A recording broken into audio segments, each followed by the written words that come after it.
Khaira college तरफ सड़क सुरक्षा सप्ताह पालन और सचेतनता रैली।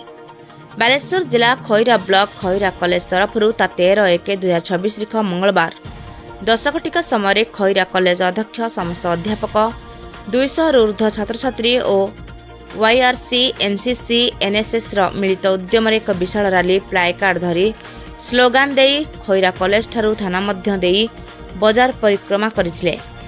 सड़क सुरक्षा उपरे लोकमानकु सचेतन कराइथिले। उक्त रैली रे खैरा कॉलेज उदय रंजन दास, समरजीत सामल, बसंत कुमार साहू, सुजित कुमार छटिया, सुनील कुमार महला, विमन कुमार बारिक, अशोक कुमार बेहरा, थाना अधिकारी श्रीयुक्त भुवन मोहन सेठी, एएसआई श्रीमती मनस्मिता महंती, कनेस्टेबल अहिका प्रमुख व्यक्ति माने रैली रे जोग देथिले। थाना अधिकारी मोहन सेठी महोदय सड़क सुरक्षा उपरे विभिन्न नीति नियम पालन और सुरक्षा उपरे अधिक गुरुत्व प्रदान करथिले। बालेश्वर छायाकांत महंती का रिपोर्ट, रूपधालिया न्यूज।